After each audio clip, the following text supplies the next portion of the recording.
விமான சேவைகள் கடந்த சில தினங்களுக்கு முன்பு நிறுத்தப்பட்டிருந்தது.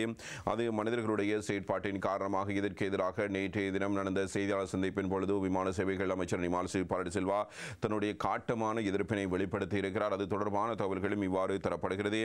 முறையாக நடத்த முடியாவிடின் அதனை மூட வேண்டி வரும் ஸ்ரீலங்கன் விமான சேவை தொடர்பில் அமைச்சர் நிமால் ஸ்ரீபால என்ற செய்தியாக இந்த தகவலை நாங்கள் அவதானிக்கலாம்.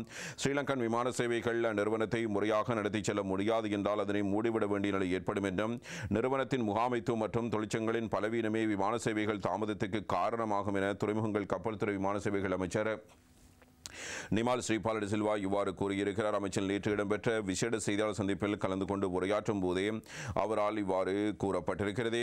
கட்டுநாயக்க பண்டாரநாயக்க சர்வதேச விமான நிலையத்தில் கடந்த சனிக்கிழமை ஸ்ரீலங்கன் விமான சேவை நிறுவனத்தினுடைய செயற்பாடுகள் தொடர்பில் விமான நிறுவனத்துக்கு சொந்தமான விமானத்தில் ஏற்பட்ட கோளாறு காரணமாக விமானத்தில் குறிப்பிட்ட நேரத்துக்கு பயணிக்க முடியாமல் தாமத நிலை ஏற்பட்டது. இதன் காரணமாக விமான நிலையத்துக்கு வந்திருந்த பயணிகள் அங்கு ஆத்திரமடைந்ததால் அமைதியின்மை நிலையும் ஏற்பட்டிருந்தது.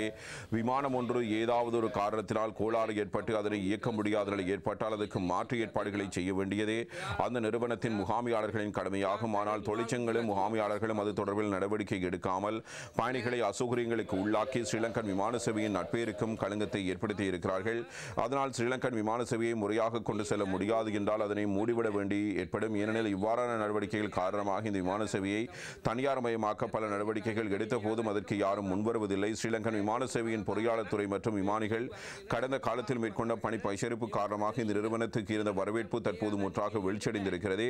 அதனால் ஸ்ரீலங்கன் விமான நிறுவனத்தை இலவசமாக வழங்கினாலும் அதனை பொறுப்பேற்க யாரும் முன்வருவதில்லை என்றாலும் ஸ்ரீலங்கன் விமான நிறுவனத்தை தனியார் துறையுடன் இணைந்து நடத்துவதன் மூலமே இந்த பிரச்சனைகளுக்கு தீர்வு காண முடியும். அவ்வாறு இல்லாமல் தொழிற்சங்கங்கள் காலத்துக்கு காலம் பல்வேறு காரணங்களை தெரிவித்துக் கொண்டு முறையான விமான சேவையை மேற்கொள்வதே அதிகமான சலுகைகளை அனுபவித்து வருகிறார்கள். அதனால் ஸ்ரீலங்கன் விமான நிறுவனத்தின் தற்போதைய நிலைமைக்கு தொழிற்சங்கங்களும் அதன் முகாமையாளர்களுமே பொறுப்பு கூற வேண்டும்.